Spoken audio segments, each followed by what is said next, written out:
Who is Himanta Biswa Sharma? কোন হয় হিমন্ত বিশ্ব শৰ্মা? গৌৰৱ গগৈক চিনি পোৱা নাই হিমন্ত বিশ্ব শৰ্মাই। Who is Himanta Biswa Sarma? Who is Himanta Biswa Sharma? অসমৰ ৰাইজকো চিনি পোৱা নাই হিমন্ত বিশ্ব শৰ্মাই।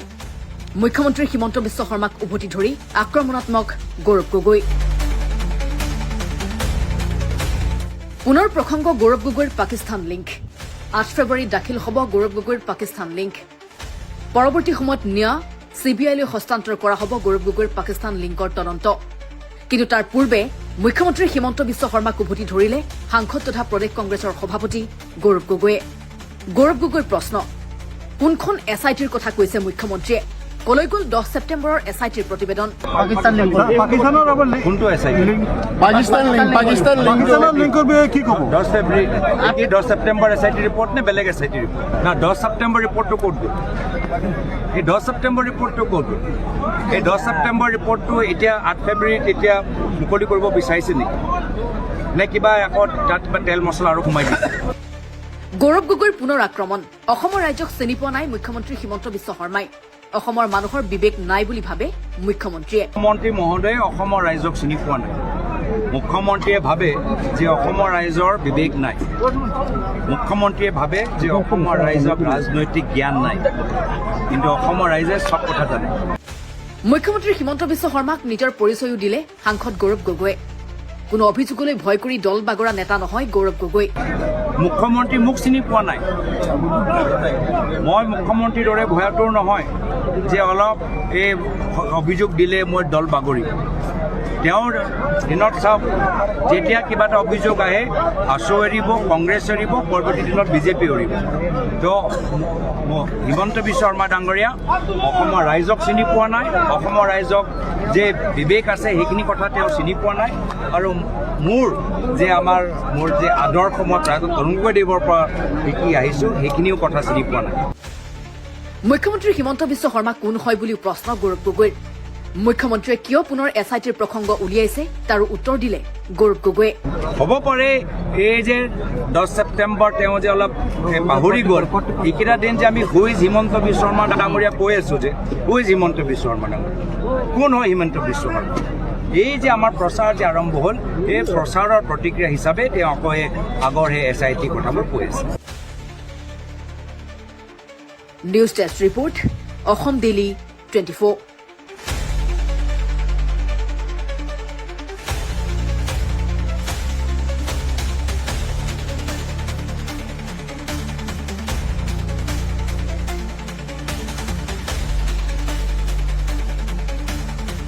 মুখ্যমন্ত্ৰীৰ কথাটো গম পায়নে? আপোনালোকে নাপায় নহয়নে?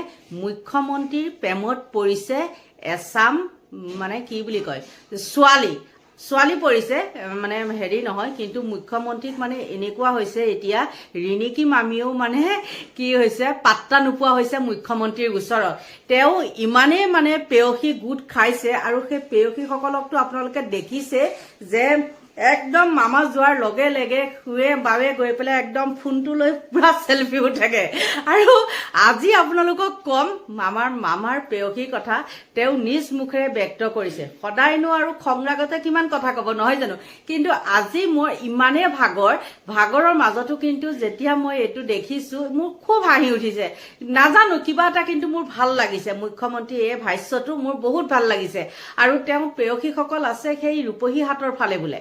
আৰু সেই পেয়সীসকলো কিন্তু কম নহয়। তেওঁ মানে আমাৰ মুখ্যমন্ত্ৰীক কৈছে, তেওঁলোকে কৈছে যে তেওঁলোকে বোলে 2টাতকৈ বেছি বাচ্চা জন্ম নিদিয়ে। আৰু তেওঁলোক বাৰু কলেজত পঢ়ি আছে। আৰু মুখ্যমন্ত্ৰীয়ে যদি মানে হেৰি নকৰে, মানে বিশ্বাস নকৰে আমাৰ জনসাধাৰণে, তেতিয়াহ'লে তেওঁ কৈছে যে মোৰ লগত আপোনালোকে ওলাব, মোক তেওঁলোকে কিমান সুন্দৰকৈ ভাল পায় আপোনালোকক দেখুৱাই দিম। তেওঁ যাবলৈ কৈছে। গতিকে কিমান এটা সেই খবৰটো যদি কেনেবাকৈ ৰিণিকী মামীয়ে পায় তেন্তেহ'লে মামাক কিন্তু ভালকৈ ধুব দেই। চাওকচোন, মোক চব মিয়াৰ ছোৱালীয়ে ভাল পায়। আৰু মোৰ লগত কথা পাতি বহুত মিয়াই কৈ আছে, মিয়াৰ ছোৱালীয়ে কৈ আছে যে 2টাতকৈ মামা বেছি জন্ম নিদিওঁ। মোৰ লগত কেতিয়াবা ঢিং ৰূপহীত যাব, কলেজত মোৰ সমান কোনো পপুলাৰ নাই। মোক ভালো পায়, মোক মিয়াই ভাল পায়, দুখীয়া মিয়াই মোক ভাল পায়। আৰু কি সুধিব আছে সুধক। হ'ব, ধন্যবাদ। দেখিলেনে কি সুন্দৰকৈ আমাৰ মামাই এই কথাখিনি কৈছে।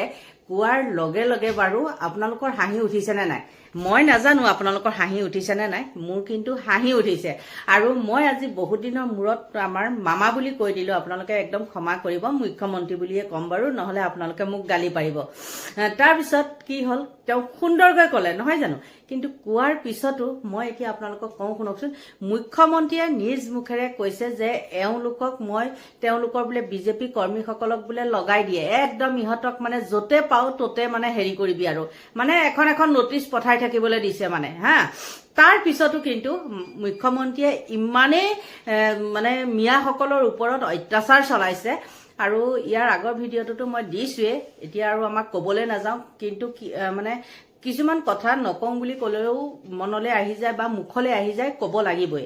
কথাটো এনেকুৱা ধৰণৰ, মিয়াসকলক লৈ পেলাই মুখ্যমন্ত্ৰীয়ে যিবিলাক কাৰুকাৰ্য চলাই আছে সেইবিলাক বাৰু গ্ৰহণযোগ্য হয়নে? যিসকল বাংলাদেশী তেওঁলোকক খেদক, আমাৰ তাত আপত্তি নাই, হয় নে নহয়? কিন্তু কিছুমান এনেই মানুহক হাৰাশাস্তি কৰি থাকিব নাপায়। আৰু মিয়াসকল নহ'লে তেওঁলোকৰ কোনো মানে হেৰিয়ে নহয়, মানে সভা সমিতি কোনো নহয়েই, মিয়াসকলে তেওঁলোকৰ চকী শুৱনি কৰি থাকে। আৰু এচাম এনেকুৱা নীলাজ মিয়া আছে, সেই নীলাজ মিয়া যাকে আমাৰ মুখ্যমন্ত্ৰীৰ পিছে পিছে ঘূৰি ফুৰে। কিন্তু এইজন মুখ্যমন্ত্ৰীয়ে কয় যে কংগ্ৰেছ মানে মিয়া, অখিলে মিয়ানিক চুমা খায়, অখিলে মিয়াৰ মাজত হেৰি কৰে, অখিলুদ্দিন কিবা কিবি এনেকুৱা কথা কয়। কিন্তু এটা কথা ক'ব লাগিব, মুখ্যমন্ত্ৰীয়ে অখিলুদ্দিন বুলি নকয় দেই, যিমান যি নহ'লেও তেওঁ এটা শিক্ষাগত হেৰি এটা আছে নহয় জানো, গতিকে তেওঁ সেই অখিলুদ্দিন শব্দটো নকয়। আৰু আমাৰ মুখ্যমন্ত্ৰীয়ে যাক খুৱাই বোৱাই চাৰিঠেঙীয়া কৰি পেলাই ভৌ ভৌ ভৌ ভৌ কৰি ৰাখিছে, তেওঁলোকেহে কিন্তু অখিলুদ্দিন শব্দটো ব্যৱহাৰ কৰে। গতিকে বন্ধু বান্ধৱীসকল, যি নেকি মিয়া নহ'লে তেওঁলোকৰ সভা সমিতি নচলে, সেই মিয়াকে লৈ পেলাই উপলুঙা কৰে। কিন্তু সেই যাক মিয়াই বা সেই ধেমা ধৰা যাকেই বুজি নাপায় যে মুখ্যমন্ত্ৰীয়ে কি কাৰণে এইখন কাৰুকাৰ্য চলাই আছে, তেওঁলোকে খেদক, খেদে যদি তেওঁলোকে একদম বাংলাদেশ বৰ্ডাৰ পাৰ কৰি দিয়ক, সেইটোহে ক্ৰেডিট নহয় জানো? কিন্তু তাকে নকৰি এইবিলাক ভেকু ভাওনা কৰি থাকি কিবা লাভ আছে নেকি? একো লাভ নাই। কিন্তু এতিয়া কথাটো কওঁ শুনক, মুখ্যমন্ত্ৰীয়ে যি ধৰণে ক'লে প্ৰেয়সীসকলৰ কথা, সেই কথাটোত কিছুমান মানে হাঁহি উঠা কথাও, আৰু নাজানো আৰু কি হৈছে কি কথা, এইবিলাক একো গম নাপাওঁ। গতিকে সেই মুখ্যমন্ত্ৰীয়ে কেনেকৈ মিয়াসকলক লৈ পেলাই হেৰি কৰে, মানে মিটিং মানে এইবিলাক কি বুলি কয়, সভা সমিতি কৰে। আৰু এইসকল যিসকলে আপোনালোকে নিজে দেখিছে, তেওঁলোকে বাৰু কৈছে নেকি? যিসকল ইয়াত আপোনালোকক দেখুৱাম এতিয়া, তেওঁলোকক আপোনালোকে ভিডিঅ'টো চাই গম পাব নহয়, তেওঁলোকে বাৰু কৈছে নেকি কংগ্ৰেছ জিন্দাবাদ, অখিল গগৈ জিন্দাবাদ কৈছে নেকি? নিশ্চয় নাই কোৱা। তেওঁলোকে কৈছে বিজেপি জিন্দাবাদ। গতিকে নীলাজ মিয়া যি কৰে আমাৰ মুখ্যমন্ত্ৰীয়ে কৰি থাকক, তেহেঁতৰ কাৰণে আমি মুখ্যমন্ত্ৰীক গালি দিম নেকি? যিমানখিনিলৈকে পাৰোঁ চেষ্টা কৰোঁ নহয় জানো? কিন্তু তেওঁলোক নিজেই নীলাজ। সেই নীলাজ জাকৰ হৈ পেলাই আমাৰ এনেই বকবকাই থাকিবলৈ কি দৰকাৰ পৰিছে? আমাৰ দৰকাৰ নাই নহয়। তহঁতক খেদে, তহঁতৰ ঘৰ ভাঙে, কিবা কৰে, কৰি থাকক, আমাৰ দৰকাৰ নাই। যিসকল প্ৰকৃততে মানে মানুহ দুঠেঙীয়া, তেওঁলোকৰ সদায় আমি তেওঁলোকক ছাপোৰ্ট কৰিম। আৰু যিসকলে অসভ্যালি কৰে তেওঁলোকক উচ্ছেদ কৰে, কিবা কৰে, কৰি থাকক। আমাৰ এই নীলাজবিলাকৰ লগত মানে মুখ্যমন্ত্ৰীৰ লগত বেয়া হ'বলৈ আমাৰ দৰকাৰ নাই। গতিকে বন্ধু বান্ধৱীসকল, আপোনালোকে চাওক এই যাকে কেনেকৈ মানে কোৱাটো নাই যে কংগ্ৰেছ জিন্দাবাদ বুলিতো কোৱা নাই, তেওঁলোকে কৈছে যে বিজেপি জিন্দাবাদ।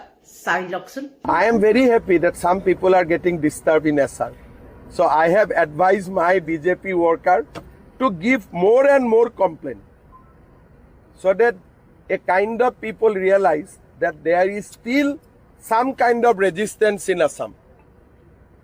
So jiman complaint hoise mure orderot hoise.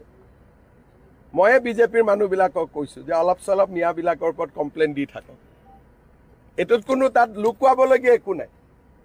মই মিটিং পাতিছোঁ, মই ভিডিঅ' কনফাৰেন্স কৰিছোঁ, আৰু মই কৈছোঁ সকলোকে য'ত যিমান পাৰে ফৰ্ম 7 ঢালক, যাতে অলপ দৌৰা দৌৰি হৈ থাকে, কষ্ট হৈ থাকে, বুজি পায় যে অসমীয়া জাতি এতিয়াও জীয়াই আছে। ইয়াত এটা কংগ্ৰেছৰ আপত্তি থাকিলেও থাকিব, আৰু মই কি কৰিব পাৰোঁ? মই কৈছোঁ নে, তেওঁ ক'তোৱে দেখা নাপায়। আগৰবাৰ স্বাধীনতা দিৱসত দেখা পাইছিলে নেকি? তেওঁৰ ঘৰত 4জন মানুহ, 3জনে বিদেশী। তো পতাকাখন উত্তোলন কৰোঁতে লগত কোন থাকিব?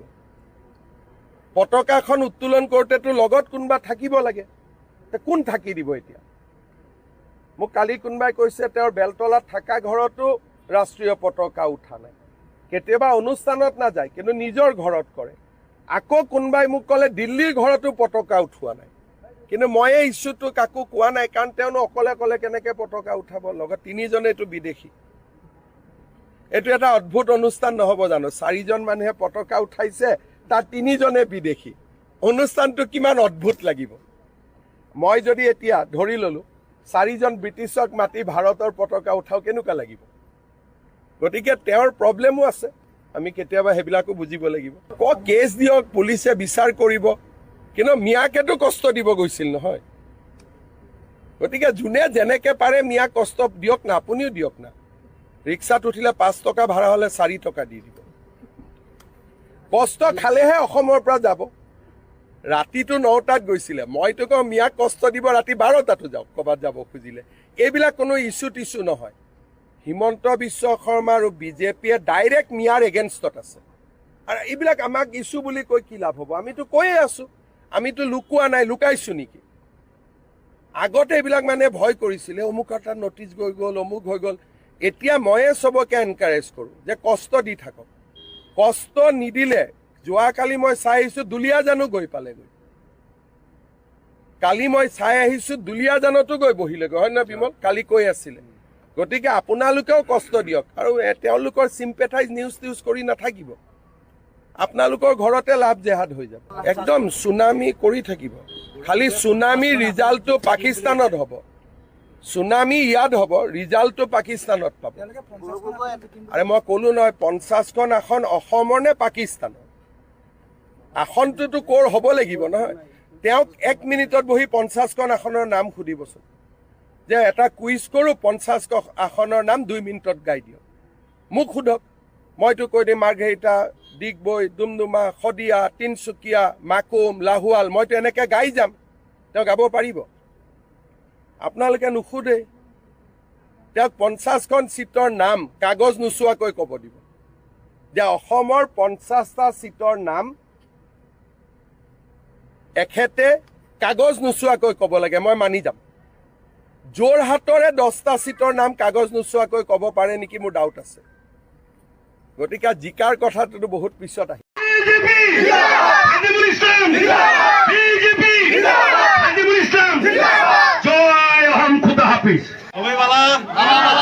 মাশাআল্লাহ। আৰু আজিৰ সভাত উপস্থিত মেম্বাৰ ছিদ্দিকুৰ নাহাৰ ডাঙৰীয়া, পিছুৱাই যাবা হে।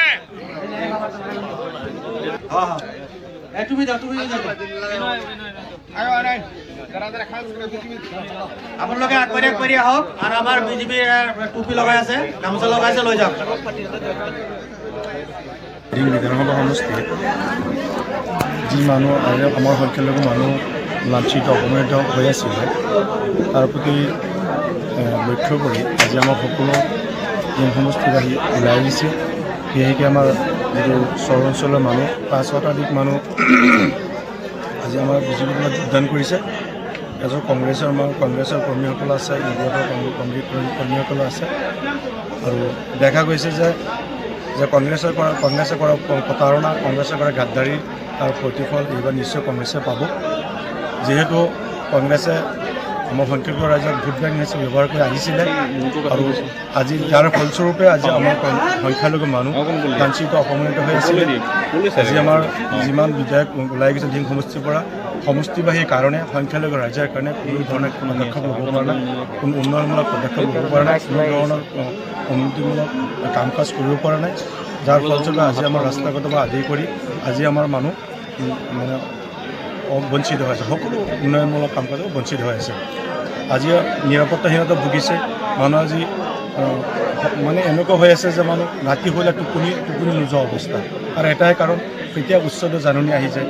যিহেতু আমাৰ বিশেষকৈ আমাৰ এলেকাটো যিহেতু সকলো মানুহ আমাৰ বিশেষকৈ বেছিভাগ ক'বলৈ গ'লে 100% মানুহ আমাৰ চহৰ অঞ্চলত মাটি পট্টা নাই। যাৰ ফলস্বৰূপে মানুহবিলাক আতংকিত হৈ আছে। মানুহবিলাক মানে এনেকুৱা হৈ আছে যে সংখ্যালঘু ভোটাৰসকলে যে আমি ভোট দিলোঁ, আমি মন্ত্ৰী মিনিষ্টাৰ বনালোঁ, কিন্তু আজিলৈকে আমাৰ সমস্যাৰ সমাধান হোৱা নাই। আজি মই স্থায়ী নিৰাপত্তা বিচাৰি ৰাইজে ওলাই আহিছে যে আমাৰ এজন দলীয় পক্ষৰ এজন MLA লাগে, এজন বিধায়ক লাগে। যদি এনেকুৱা দেখা গৈ আছে যে ৰাইজে কৈ আছে, দুটা ৰাইজে কৈ আছে যে আমাৰ এজন দলীয় পক্ষৰ যদি বিধায়ক আমি নিৰ্বাচিত কৰি আমি বিধানসভালৈ পঠাব পাৰোঁ, হয়তো আমাৰ ভৱিষ্যতে আমাৰ সমস্যাখিনি সমাধান হ'ব। আজি কিমান মানুহ যোগদান কৰিছে? আজি আমাৰ প্ৰায় 5 শতাধিক মানুহ আহি যোগদান কৰিছে। UDFৰ মানুহ আছে আৰু বহুতো মানুহ স্বতঃস্ফূৰ্তভাৱে নিজে ওলাই আহিছে, ওলাই আহি নিজে যোগদান কৰিছে। আৰু আমাৰ খালি ইয়াতে বুলি নহয় যে আমাৰ লহকৰ আৰু কান্দুলি পঞ্চায়ত বুলি নহয়, আমি য'তেই গৈ আছোঁ ত'তে দেখাত মানুহৰ যথেষ্ট সঁহাৰি পাইছোঁ। আৰু কংগ্ৰেছৰ প্ৰতি যেতিয়া ঘৃণাৰ ভাৱ এইটো সৃষ্টি হৈছে ৰাইজৰ মাজত। কংগ্ৰেছে এইটো চিৰসত্য কথা। কংগ্ৰেছ এইবাৰ ভীম সমষ্টিৰ পৰা বুলি নহয়, গোটেই অসমৰ পৰা দেখা গৈছে সমূলে নোচ্ছাই। AIDFৰতো কথাই নাহে, AIDFৰতো কোনো ইছ্যু নাই, কাৰণ AIDFক বুজি পাই গ'ল সাম্প্ৰদায়িক দল আৰু ৰাইজক সেনেকুৱা কৰি ধৰ্মীয়ভাৱে প্ৰলোভিত কৰি ধাৰ্মিকতা ভিত্তিক ধৰ্মভিত্তিক ভোট লৈ আছে। এই কথা ৰাইজে গম পাই গৈছে। আজিকালি বহুত উন্নত হৈছে, ৰাইজে বুজি পোৱা হৈছে যে আমাৰ আজি যদি আমি বেঞ্চাৰ MLA বনাই থাকোঁ, যে আমাৰ যদি চৰকাৰৰ পক্ষে যদি MLA নহয়, কালিৰ দিনত যি সমস্যাত আমি ভুগি আছোঁ এই সমস্যা আমাৰ সমস্যা হৈ থাকিব। যদি এজন আমাৰ চৰকাৰৰ পক্ষত যদি MLA বনাই দিব পাৰোঁ, আশা কৰিব পাৰি আমাৰ সমস্যা স্থায়ীভাৱে সমাধান হ'ব। আমাৰ সমস্যাখিনি যে যি সমস্যাত আমি ভুগি আছোঁ, মাটিৰ পট্টাৰ পৰা আদি কৰি যি ৰাস্তা ঘাটৰ পৰা আদি কৰি সকলো সমস্যা আমাৰ সমাধান হ'ব বুলি ৰাইজে আশাবাদী। ৰাইজে নিজ সতৰ্কতা নিজে ওলাই আহিছে। জনতা পাৰ্টীৰ নগাঁও জিলা সংখ্যালঘু মৰ্চাৰ সভাপতি নুৰুদ্দিন আহমেদ। চাওক, নগাঁও জিলা ভাৰতীয় জনতা পাৰ্টীৰ সংখ্যালঘু মৰ্চাৰ যেতিয়া মই দায়িত্ব গ্ৰহণ কৰিছোঁ, মানে আগতে ভাৰতীয় জনতা পাৰ্টীৰ প্ৰতি সংখ্যালঘু ৰাইজৰ যিবিলাক ভাৱ আছিল, মই দায়িত্ব গ্ৰহণ কৰাৰ পিছতে মই নিৰ্বাচন পাইছিলোঁ পৌৰসভা নিৰ্বাচনত নগাঁও সদৰ সমষ্টিত আপোনাৰ 4-5টা ৱাৰ্ড কমিশ্যনাৰ আমাৰ মুছলিম প্ৰাৰ্থী জিকি আহিবলৈ আপোনাৰ সক্ষম হৈছে। যোৱা সময়খিনিত আপোনাৰ যি পঞ্চায়ত নিৰ্বাচন হৈ গ'ল, বহু ঠাইত আপোনাৰ AP মেম্বাৰ, আপোনাৰ ৱাৰ্ড মেম্বাৰ, আপোনাৰ এইসকল আমাৰ মানে সংখ্যালঘু ৰাইজৰ মাজৰ পৰা ভাৰতীয় জনতা পাৰ্টী আপোনাৰ জিকি আহিছে। এতিয়া লাহে লাহে দেখা গৈছে আমাৰ সংখ্যালঘু ৰাইজ আগতকৈ মানে সচেতন আৰু সজাগ হৈছে যে বৰ্তমান যি পৰিস্থিতি, বৰ্তমান যি আমাৰ কংগ্ৰেছ আৰু AIDF আমাৰ সংখ্যালঘু ৰাইজৰ লগত যি ৰাজনীতি কৰিলে, তাৰ পৰা পৰিত্ৰাণ পাব লগা হ'লে আমি ভাৰতীয় জনতা পাৰ্টীৰ লগত থাকিব লাগিব। তেওঁলোকৰ লগত ভোট দিলেহে আপোনাৰ আগলৈ আমাৰ মানুহখিনিৰ কাৰণে ভাল হ'ব। সংখ্যালঘু অধিকৃত অঞ্চলত হয় ক'ৰবাত কংগ্ৰেছ নহ'লে AIDFৰ ভোট বেছি থাকে, কিন্তু এতিয়া নতুনকৈ আকৌ ৰাইজৰ দলো আহি উপস্থিত হৈছে। চাওক, দলটোতো বহুত আহিব, কিন্তু ইতিমধ্যে আমাৰ সংখ্যালঘু ৰাইজে বুজি পাইছে এইবাৰ যে আকৌ পুনৰ যে BJP চৰকাৰ হ'ব, ইয়াত যে আপোনাৰ AIDF আৰু কংগ্ৰেছ যে আপোনাৰ AC ৰুম লৈ যে তেওঁলোকে ৰুমত থাকিব লাগিব, ইতিমধ্যে সংখ্যালঘু ৰাইজে বুজি পাইছে। ৰাইজৰ দল এইবিলাকতো কোনোবা কাৰণে এজন বিধায়ক, তেওঁলোকে ৰাইজৰ দল আহিব, কিন্তু হয়তো অলপ চলপ ভোট পাব, কিন্তু এইটো নহয় যে তেওঁলোকে ধিং সমষ্টিৰ পৰা যে জিকি যাব পাৰিব। AIDFৰ দুৰ্গ ভাঙিবলৈ এইবাৰ ধিং সমষ্টিত BJP সক্ষম হ'ব? নিশ্চয় সক্ষম হ'ব, কাৰণ বিগত সময়ত যিজন AIDFৰ বিধায়ক আছিলে হাজী আমিনুল ইছলাম ডাঙৰীয়া, তেখেতক ৰাইজে ভোট দিছিলে আপোনাৰ সমষ্টি উন্নয়নৰ কাৰণে। তেখেতে দেশদ্ৰোহী মন্তব্য কৰি তেখেতে যে আপোনাৰ জেল খালে, মানে আল্টিমেটলি তেওঁ এজন বিধায়ক হৈ জেল খোৱা নাই, গোটেই ধিং সমষ্টিৰ ৰাইজক তেখেতে জেল খুৱাইছে। আৰু তেনেকুৱা এজন বিধায়কক পুনৰ আপোনাৰ ধিং সমষ্টিত তেওঁ নহয় বেলেগ উঠিলেও যে এইবাৰ যে গ্ৰহণ নকৰে, এইটো 100% দেখিলেনে কি ধৰণে একেবাৰে কটি ফালি ফালি চিঞৰিছে, চিঞৰিছে। আচলতে এইজাকে ভয়তে চিঞৰিছে নে কিহতে চিঞৰিছে নাজানো। এইজাকক ঘৰ উচ্ছেদ কৰাটোহে আমাক লাগে, আৰু মুখ্যমন্ত্ৰীকো মানে সদায় আশীৰ্বাদ কৰিম যাতে এইজাকক খেদক। এইজাক নিলাজ থাকিলে আমাৰ মানে অসমখন শান্তি নহয়। গতিকে বন্ধু বান্ধৱীসকল, আপোনালোকৰ পৰা লৈছো বিদায়, বাই বাই।